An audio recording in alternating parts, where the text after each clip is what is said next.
Au départ, cette vidéo n'était pas prévue, mais puisse-t-elle trouver une quelconque utilité sur ma chaîne? Bref, salut les gens, aujourd'hui on va parler de sécurité. Et pas de sécurité routière avec les pubs hyper sensibilisantes comme certains peuvent le penser.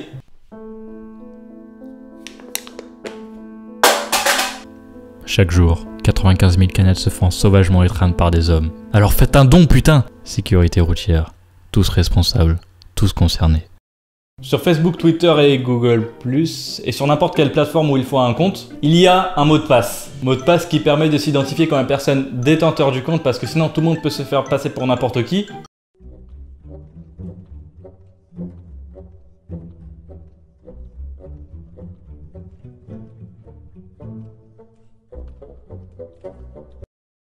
Mince, je me suis fait cramer.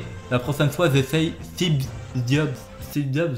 La plupart du temps, un mot de passe est composé d'un mot qui fait partie de la vie de la personne. Pour moi, personnellement, le mot de passe quand j'étais petit, c'était le nom d'un joueur de foot. Mais maintenant, j'ai compris que ce n'était pas suffisant. Pourquoi? Parce que maintenant, on peut se faire pirater un compte trop facilement. Et explication. Les hackers ont un logiciel qui teste plusieurs combinaisons de mots de passe à la seconde. Et c'est pas le petit test anti-robot qui va les arrêter. Enfin, je crois. Et aujourd'hui, je vais vous donner deux possibilités pour protéger votre compte. Déjà, il faut avoir un très bon mot de passe et pour ça, on aura un exemple. Salut à toutes et à tous, aujourd'hui on se retrouve pour savoir comment avoir un bon mot de passe. Je vais déjà vous montrer un petit graphique qui va vous permettre de comprendre la base d'un bon mot de passe. Donc vous l'avez vu, plus il y a de caractères et plus c'est compliqué. Pour les minuscules et les majuscules, c'est linéaire. Si on ajoute des chiffres, c'est un peu plus compliqué. Et si on ajoute des caractères spéciaux, alors là on arrive au summum de la sécurité. 10 puissance 9 sur l'échelle de la complexité. 10 puissance 2 si vous utilisez que 5 caractères. Maintenant on est sur un site pour savoir en combien de temps votre mot de passe peut être craqué. Donc là si je tape mon mot de passe d'il y a 10 ans, il me dit qu'on mettra seulement 1 minute à le craquer. Heureusement que je n'ai plus ce mot de passe. Mais voici pour vous un exemple concret. Donc là déjà il n'y a pas de symbole et en plus il est court. Donc si on met pour mot de passe le mot carotte, on mettra 2 centièmes de milliseconde à craquer le mot de passe. Le mot de passe est trop court, il n'y a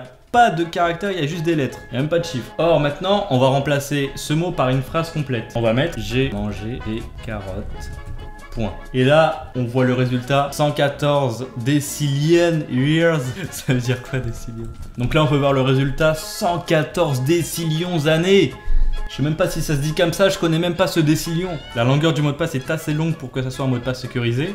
Et en plus, il y a des caractères spéciaux comme le apostrophe, les espaces et le point à la fin qu'on n'oublie pas, qui permettent encore plus de sécurité. Donc là, ça devient impossible de craquer le mot de passe. Donc souvenez-vous de ça, plus de caractères égale plus de sécurité. Bon, l'inconvénient de tout ça, c'est qu'on met 6 ans à taper son mot de passe, surtout sur un smartphone. Voici un exemple. J'ai mangé une carotte.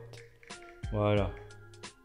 Non putain, j'ai fait une faute, je dois tout refaire. C'était un exemple. Mais n'oubliez pas qu'il y a la sûreté derrière. Dites-moi dans les commentaires en combien de temps votre mot de passe peut se faire craquer. Maintenant, je vais vous montrer une deuxième méthode qui permettra d'avoir une meilleure sécurité. Il s'agit de la double vérification. Cette technique permet que lorsqu'on s'identifie sur un compte, de recevoir un code de vérification par SMS sur votre téléphone pour encore une fois vérifier votre identité. Ça permet encore plus de sécurité sur votre compte et ça m'a sauvé la vie plusieurs fois. Par exemple, il y a quelques mois, un de mes comptes s'est fait hacker et le service client au téléphone m'a dit d'activer cette fonction pour ne plus avoir ce problème dans le futur.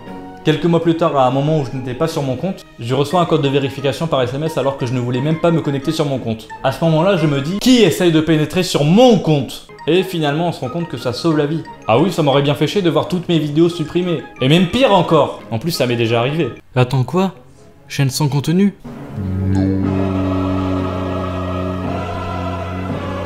La double vérification est disponible sur Facebook, Google, etc. Vous pouvez chercher dans les paramètres de sécurité. Voilà, si vous souhaitez protéger votre vie privée sur vos comptes, appliquez ces deux méthodes et normalement vous serez en sécurité. Et par routière, j'espère que cette vidéo vous aura plu. Si c'est le cas, merci de laisser un petit pouce bleu à la vidéo, ça fait toujours plaisir. Et moi je vous dis à la prochaine, c'était Marwan, tout simplement.